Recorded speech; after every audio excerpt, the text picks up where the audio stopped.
Welcome to VTV prime. నేడు భారత రాజ్యాంగ నిర్మాత డాక్టర్ బిఆర్ అంబేద్కర్ గారి జయంతి సందర్భంగా ఏపీలో రాజ్యాంగ హక్కులు అమలవుతున్నాయా లేదా అంటే రాజకీయ ప్రతీకారానికి ప్రజలు బలవుతున్నారా అనే దానిపై మనతో విశ్లేషించడానికి మనతో ఉన్నారు AP high court advocate Shri Ashok Kumar గారు. నమస్కారం అశోక్ కుమార్ గారు. సార్ నమస్కారం అండి. ఈటీవీ ప్రేక్షకులకు కూడా ఈ రోజున మనము డాక్టర్ బిఆర్ అంబేద్కర్ గారి రాజ్యాంగం ఏదైతే ఉందో, ఆయన ఇచ్చిన రాజ్యాంగం అద్భుతమైన రాజ్యాంగం. ఈ రాజ్యాంగం ప్రస్తుతం అసలు ఏ విధంగా ఉంది, ఈ రోజున దాని ఎగ్జిక్యూషన్ ఎలాగుంది అంటే దాన్ని అమలు చేసే విధానం ఏ విధంగా ఉన్నది అన్నది ఈ రోజు కొంచెం మనం మాట్లాడుకోవాలి. ఎందుకంటే ఆయన ఇచ్చిన రాజ్యాంగంలో కొన్ని అమెండ్మెంట్లు వచ్చినాయి, అది ఓకే, అవి అఫీషియల్ గా వచ్చిన అమెండ్మెంట్లు. కానీ అన్అఫీషియల్ గా కొన్ని వేరే రాజ్యాంగం అమలవుతుంది ఆంధ్రప్రదేశ్ లో అనేది మనం ఈ మధ్య కాలంలో బాగా చూస్తున్నాం. చాలా బాధాకరమైన విషయం. ఒక రాజ్యాంగం అమల్లో ఉండగా మరి వేరే రాజ్యాంగాలు ఎలా వస్తాయండి? అది చట్టానికి న్యాయానికి అన్నిటికీ విరుద్ధం కదా, అది రాకూడదు కదా, అసలు ఆ మాటలు మాట్లాడకూడదు కదా. అలాంటి మాటలు మాట్లాడిన వాళ్ళు కానీ అట్లాంటి చేసిన వాళ్ళు కానీ పనిషబుల్ కదా అకార్డింగ్ టు లా. రాజ్యాంగాన్ని అవమానపరచడమే కదా ఒక రకంగా చెప్పాలంటే. రాజ్యాంగాన్ని అవమానపరచడం ఎంత పెద్ద నేరం అది. సో నేనేమంటానంటే ఈ రోజున రాజ్యాంగం అనేది ఎంత పవిత్రమైనదో మనకు తెలుసు. అలాంటి రాజ్యాంగాన్ని పక్కన పెట్టేసి సొంత రాజ్యాంగాన్ని అమలు చేసే కార్యక్రమాలు ఈ మధ్య కాలంలో ఎక్కువ ఆంధ్రప్రదేశ్ లో జరుగుతున్నాయి, అవి మనం వింటున్నాం. అది చాలా బాధాకరమైన విషయం. ముఖ్యంగా ఈ రోజున ఆంధ్రప్రదేశ్ లో ఏం జరుగుతుందండి, ఎడ్యుకేషన్ విషయంలో కానీ హెల్త్ విషయంలో చూసుకోవాలి. డాక్టర్ బిఆర్ అంబేద్కర్ గారు చెప్పింది అదే. ఎడ్యుకేషన్ కి చాలా ఇంపార్టెన్స్ ఇచ్చారు ఆయన. ఎడ్యుకేషన్ లేకపోతే ఈ రాష్ట్రం కాదు, ఈ దేశం కాదు, అభివృద్ధి చెందడం చాలా కష్టం. చదువు అనేది కొంతమందికి పరిమితం అయితే, అందరికీ పరిమితం కాకపోతే, అందరికీ అందుబాటులో లేకపోతే ఆ రాజ్యం గాని ఆ రాష్ట్రం గాని ఆ సొసైటీ గాని ముందుకు సాగదు, ముందుకు పోవు, అభివృద్ధి చెందవు. టోటల్ గా ఆయన చెప్పింది అదే. ఎందుకంటే ఆర్టికల్ 14 చూసుకుందాం, ఆర్టికల్ 21A చూసుకుందాం. ఇవన్నీ కూడా రాష్ట్ర అభివృద్ధికైనా దేశ అభివృద్ధికైనా సమాజ అభివృద్ధికి చాలా ఇంపార్టెంట్ అండి. చదువు అనేది కొంతమందికే ఉండి కొంతమందికి లేకపోతే రాజ్యాంగం యొక్క అమలు ఇంక జరగనట్ట రాజ్యాంగానికి విలువ ఏముందండి? రాజ్యాంగం పూర్తిగా అమలు కానట్టే కదా. So all are equal before the law. Equality అనేది మిస్ అవుతే ఎలాగండి? 6 నుంచి 14 సంవత్సరాల లోపు పిల్లలు ఎవరైతే ఉన్నారో వాళ్ళకి నిర్బంధ విద్య ఖచ్చితంగా, వాళ్ళకి ఎడ్యుకేషన్ మస్ట్ అండ్ షుడ్ ఇవ్వాల్సిందే. అది 100% జరగాలి. అది ప్రభుత్వ బాధ్యత. కానీ ఈ రోజున ఇక్కడ ఆంధ్రప్రదేశ్ లో ఏం జరుగుతుంది, ఎడ్యుకేషన్ ప్రభుత్వ బాధ్యత కాదు అని కొంతమంది పెద్ద పెద్ద నాయకులే మాట్లాడుతున్నారు. అది కొంచెం బాధాకరమైన విషయం. ఆ మాటలు మేము వినకూడదు. ఎడ్యుకేషన్ హెల్త్ ఇవన్నీ కూడా ప్రభుత్వ బాధ్యతలండి. ఎడ్యుకేషన్ ఇవ్వకోకుండా, హెల్త్ ఇవ్వకోకుండా ఆరోగ్యకరమైన సమాజాన్ని మనం ఎలా నిర్మించుకోగలం? ఆరోగ్యకరమైన రాష్ట్రాన్ని ఎలా నిర్మించుకోగలం? ఆరోగ్యకరమైన దేశాన్ని ఎలా నిర్మించుకోగలం? బలమైన దేశం, బలమైన రాష్ట్రం, బలమైన సమాజం ఏర్పడాలి అంటే ప్రతి మానవుడికి మంచి విద్య, మంచి వైద్యం, ఈ 2 చాలా ప్రధానమైనవి. సమాజంలో ఈ 2 లేకపోతే ఆ సమాజం ముందుకు పోవడం చాలా కష్టం. అంబేద్కర్ గారు చెప్పిన మాటలైపోయి. ఆరోగ్యం అనేది, విద్య అనేది ప్రతి సామాన్య మానవుడికి అందుబాటులో ఉండాలి. అవి కమర్షియల్ కాకూడదు. కానీ ఈ రోజున ఏం జరుగుతుందండి, ప్రభుత్వాలు కొన్ని కమర్షియల్ చేసేసి, కొన్ని ప్రైవేటైజేషన్ లో ఇందులోకి చొరబడిపోయి విద్యని వైద్యాన్ని కమర్షియల్ చేసేసి వ్యాపార వస్తువులుగా చేసేసి, ఇవేంటి వ్యాపార వస్తువులు అయ్యేసరికి సామాన్యుడికి అవి అందుబాటులో ఉంటాయి అంటే అవి అందుబాటులో ఉండవండి. దాంతో ఏమవుతుందండి, సమాజంలో చీలికలు ఏర్పడతాయి. ఉన్నవాడు పేదవాడు, దరిద్రుడు ధనికుడు, ఇలాంటి వేరియేషన్స్ వస్తూ ఉంటాయి. దీంతో ఏమవుతుందంటే సమాజంలో అరాచకం ఎక్కువైపోతుంది, అల్లకొల్లలు ఎక్కువైపోతుంది, లా అండ్ ఆర్డర్ ప్రాబ్లం వస్తుంది, ఈ వేరియేషన్స్ వస్తాయి, అంతరంగాలు ఏర్పడతాయి. దీంతో అభివృద్ధి అనేది ఆటోమేటిక్ కుంటుపడిపోతాయి. నేను అందుకే మనకి చెప్తారైనా ఆల్ ఆర్ ఈక్వల్ అని చెప్తున్నారు. ఆర్టికల్ 14 మనకేం చెప్తుంది? ఉన్నవాడా లేనివాడా, గొప్పవాడా ధనికుడా దరిద్రుడా, ఇవన్నీ భేదాలు చూడకుండా అందరికి ప్రాథమిక విద్య అనేది అందుబాటులో తీసుకురావాలి. ఇదే ఆర్టికల్ చెప్పేది. అది తీసుకురానప్పుడు ప్రభుత్వాలు ఫెయిల్ అయిపోయినట్టే లెక్క. ఈ రోజున ఆంధ్రప్రదేశ్ లో మనం కొన్ని చూస్తున్నామండి, కొన్ని ఇంగ్లీష్ మీడియం చూస్తున్నాం. వాళ్ళు ఏమంటారంటే అండి, ఫీజులు కట్టకపోతే పిల్లల్ని మీరు వడ్డీతో సహా ఫీజులు కట్టాల్సిందే అంటున్నారు. లేదు, పిల్లల్ని బళ్ళలోకి రానివ్వట్లేదు కొంతమంది. ఇదంతా అవమానపరచటమే. రాజ్యాంగాన్ని అవమానపరచడం, పిల్లల్ని అవమానపరచడం కదండి, చాలా రాజ్యాంగానికి అవమానం ఇది. పసిపిల్లలండి, వాళ్ళు మెంటల్ గా ఎంత టార్చర్ అనుభవిస్తారు. స్కూల్లో నుంచి ఫీజు కట్టదని బయటకు పంపిస్తే వాళ్ళ పరిస్థితి ఏంటి? ఇది అంత అన్యాయం అండి. ఇది ప్రభుత్వ బాధ్యత కాదా? రాజ్యాంగం నారా లోకేష్ గారి రెడ్ బుక్ రాజ్యాంగం అంటారా? అక్కడికే వస్తున్నానండి. విద్య ఈ విధంగా ఆంధ్రప్రదేశ్ లో నీరు గారిపోతుంటే లా అండ్ ఆర్డర్ ఒకటి చూద్దాం. ఒక రాజ్యాంగం ఉండగా మరొక రాజ్యాంగం ఏంటి సార్? ఈ మధ్యకాలంలో ఈ మాట ఒక ఫ్యాషన్ అయిపోయింది, రెడ్ బుక్ రాజ్యాంగం అని. అద్భుతమైన రాజ్యాంగం మనకి ఇచ్చారు పెద్దలు. ఈ రాజ్యాంగం కాకుండా మళ్ళీ సొంత రాజ్యాంగాలు ఒకటి ఉంటాయి. ఆ మాట అంటమే పెద్ద నేరం. ఆ మాట అన్నప్పుడు శిక్షార్హులు అకార్డింగ్ టు లా. ఒక రాజ్యాంగం ఉండగా రెండో రాజ్యాంగం ఎలా అమలు అవుతుంది? మీ సొంతగా రెడ్ బుక్ రాజ్యాంగం నడవడం ఏంటండి? ఎగ్నెస్ట్ లా కదా ఇది, మాట్లాడకుండా మాటలు కదా.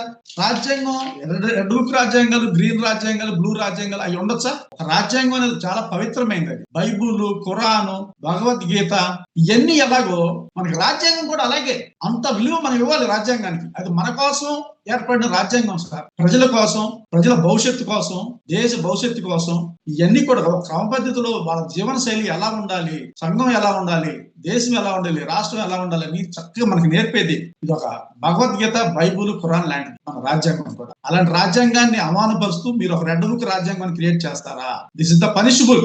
ఆ మాటలు వాడకూడదు కదండి. రాజ్యాంగాన్ని అమలుపరిచినట్టే కదా, చాలా తప్పు. అలాగా ఇట్లాంటివి ఎవరైనా మాట్లాడితే మాత్రం అవి నాట్ ఎక్స్క్యూజబుల్ అండి, అది కరెక్ట్ కాదు. నేనేమంటానంటే ఇవాళ ఆంధ్రప్రదేశ్ లో ఏం జరుగుతుందండి? సామాన్యుడికి చదువుకునే హక్కు కోల్పోతున్నాడు. ఇది చాలా బాధకరమైన విషయం. అంబేద్కర్ గారు కనుక ఈ రోజున బతికుంటే ఆయన ఎంత బాధపడేవారు. ఉచిత విద్య అనేది కంపల్సరీ ప్రభుత్వ బాధ్యత అండి. ఉచిత వైద్యం అనేది కూడా ప్రభుత్వ బాధ్యత అండి. ఈ రెండు కూడా ప్రజలకి అందుబాటులో లేకపోతే ఏ సమాజం కూడా ముందుకు పోదు.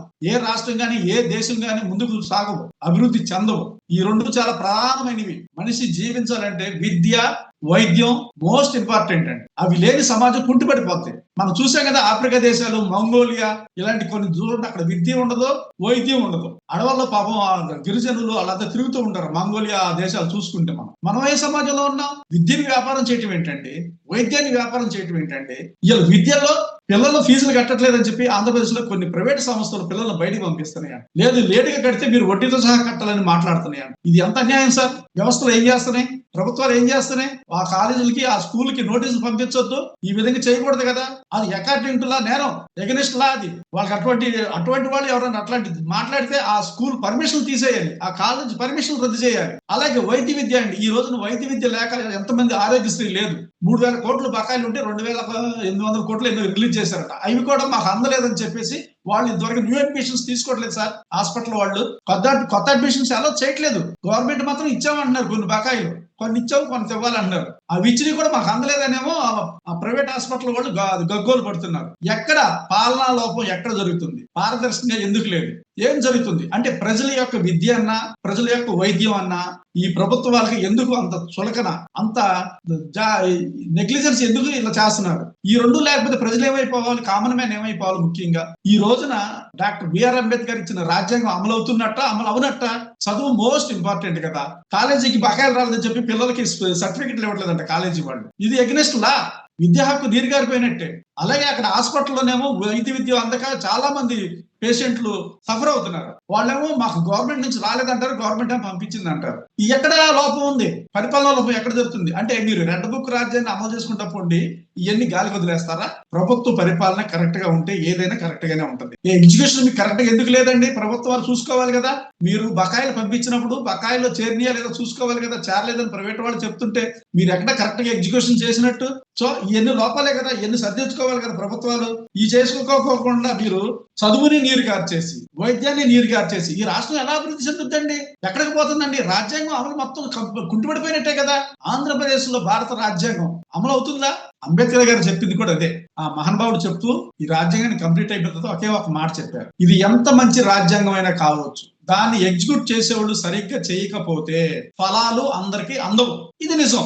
ఇప్పుడు అదే జరుగుతుంది ఇక్కడ. రాజ్యాంగం మంచిది కానీ దాన్ని ఎగ్జిక్యూట్ చేసేవాళ్లే కరెక్ట్ గా లేరు. దాంతో ఏమవుతుంది? ఈ సమస్యలన్నీ ముందు వస్తున్నాయి అన్నమాట. విద్య అనేది ప్రాథమిక హక్కు అండి. ఇవాళ విద్య లేకపోవడం ఏంటి సార్? విద్యని కమర్షియల్ చేశారు సార్. విద్యని కమర్షియల్ చేస్తే ఈ రాష్ట్రం ఎందుకు భవిష్యత్తు ఏం బాగుంటది? రాష్ట్రం ముందుకెళ్ళాలి. వైద్యాన్ని కమర్షియల్ చేశారండి. వైద్యాన్ని 16-17 మెడికల్ కాలేజీలు తీసుకొస్తే మెడికల్ కాలేజీలు వద్దని చెప్తుంది ప్రభుత్వం. అంటే మీరు ఏ విధమైన సంకేతాలు ఇస్తున్నారు? ప్రజలకి వైద్యం వద్దా? వైద్యాన్ని ప్రైవేటైజేషన్ చేసేద్దాం, విద్యని ప్రైవేటైజేషన్ చేసేద్దాం, మరి ప్రభుత్వం ఎందుకు ఇంకా పరిపాలన కూడా ప్రైవేటైజేషన్ చేసేద్దామా, వాళ్ళే పరిపాలించుకుంటారు. ఇది ఎక్కడ విడ్డూరం అండి. ప్రభుత్వాలు అన్నింటిని ప్రైవేటైజేషన్ చేసేస్తే కార్పొరేట్ సంస్థలకు ఇచ్చేస్తే కార్పొరేట్ సంస్థలు ఏం చేస్తాయండి? కార్పొరేట్ సంస్థలు వ్యాపారాలు చేసుకుంటారు. వాళ్ళు కమర్షియల్, వాళ్ళకి విద్య వైద్యం వాటితో పని లేదు, మానవ హక్కులతో పని లేదు, మనుషుల సంక్షేమం గాను రాష్ట్ర సంక్షేమం దేశ సంక్షేమం వాళ్ళకి అవసరం లేదు. వాళ్ళు వ్యాపారం చేయడానికి వచ్చారు, వ్యాపారమే చేస్తారు. వాళ్ళతో ప్రభుత్వాలు టైఅప్ పెట్టుకొని విద్యను వాళ్ళకి ఇచ్చి వైద్యాన్ని వాళ్ళకి ఇచ్చేసి ప్రజల్ని ఎలా పరిపాలన కూడా వాళ్ళకే ఇచ్చేద్దామా? ఈ పరిపాలన మాత్రం మన చేతిలో ఎందుకు? వాళ్ళే శాసిస్తున్నారు కదా ప్రైవేట్ సంస్థలు అన్నీను. వైద్యం ఎలా ఉండాలి, విద్య ఎలా ఉండాలి వాళ్ళే శాసించినప్పుడు పరిపాలన కూడా వాళ్ళ చేతికి ఇచ్చేతో పని అయిపోద్ది. ఇది చాలా తప్పండి. ఈ రాజ్యాంగ ఉల్లంఘన. ఆర్టికల్ 21A వైలేట్ అవుతుంది, ఆర్టికల్ 14 వైలేట్ అవుతుంది. ఈ రాష్ట్రంలో మంచి విద్య లేదు, మంచి వైద్యం లేదు. ప్రాథమిక విద్య దెబ్బతింటుంది ఆంధ్రప్రదేశ్ లో.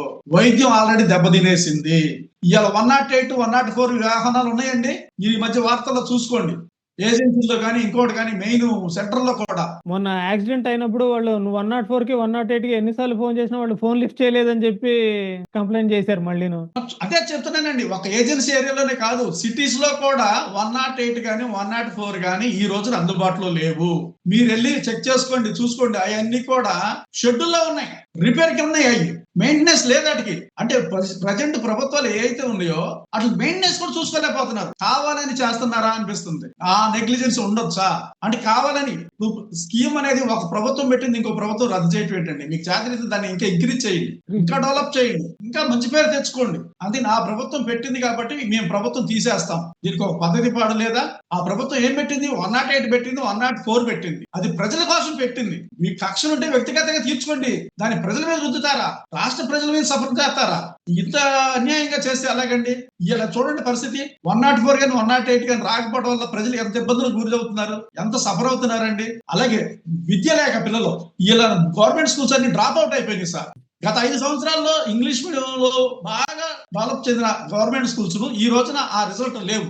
డ్రాప్ అయిపోయి వాళ్ళందరూ ఇప్పుడు ప్రైవేట్ స్కూల్స్ కి పోవాల్సి వస్తుంది. ఆ ప్రైవేట్ స్కూల్ వాళ్ళేమో లాస్ట్ ఇయర్ వరకు జగన్మోహన్ రెడ్డి గారి గవర్నమెంట్ లోనేమో 30% ఫీజు వసూలు చేసేవాళ్ళు ఈ రోజున 40% ఇంక్రీజ్ చేశారు. అంటే వాళ్ళకి స్ట్రెంత్ పెరిగిపోయింది.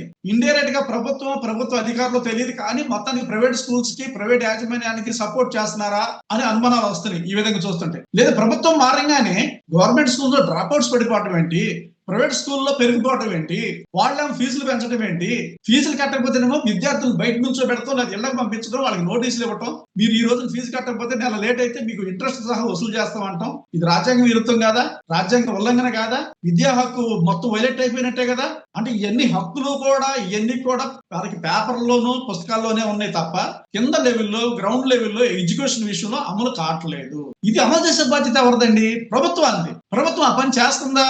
చేయాల్సిన పని చేయకోకుండా చేయకూడని పనులన్నీ చేస్తుంది. ఏం చేస్తుంది? రెడ్ బుక్ రాజ్యాంగం. విద్యా హక్కు పోయింది. ఆరోగ్యం ఆర్టికల్ 21 ప్రకారం మనిషి జీవించడం కాదే కదండి, ఆరోగ్యంగా జీవించడం అనేది అసలు హక్కు. ఆ హక్కును కూడా హరించేసేస్తున్నారు. రైట్ టు లైఫ్ అంటే రైట్ టు హెల్త్ అనేది కూడా ఉంది కదా. ఎస్ అండి.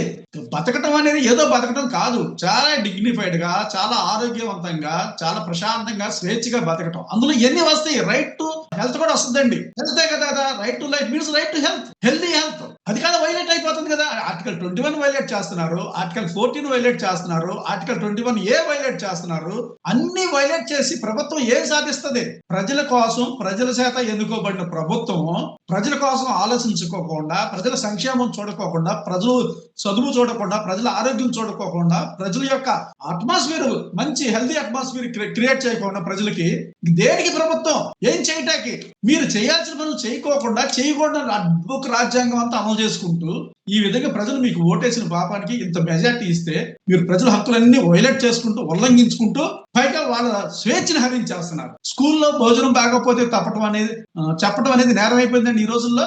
ఆ స్కూల్ స్టాఫ్ ని ఉద్యోగాల నుంచి తీసేశారు. సో రైట్ టు ఎక్స్ప్రెస్ అనేది ఆంధ్రప్రదేశ్ లో అమలవుతుందా, వైలేట్ అవుతుందా? ఇప్పుడు చెప్పండి. మీరు ఒక స్కూల్లో భోజనం బాగలేదని చెప్తే నేరం అయింది, అతను సస్పెండ్ చేశారు ఉద్యోగంలో నుంచి. అంటే right to speech, right to స్వేచ్ఛ హక్కు ఎక్కడ లేదు, మీకు ఎక్స్ప్రెస్ చేయడానికి అవకాశం లేదు. ఇక్కడ ఇంత అన్యాయంగా ఉంటే ఇది రాజ్యాంగం కంప్లీట్ గా అమలు అవుతున్నట్టు కాదు, ఖచ్చితంగా వైలేట్ అవుతున్నట్టే లెక్క.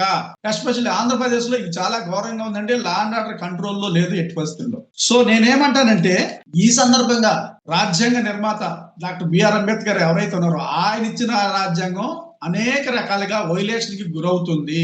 దయచేసి వీటిని ప్రభుత్వం వారు గమనించండి.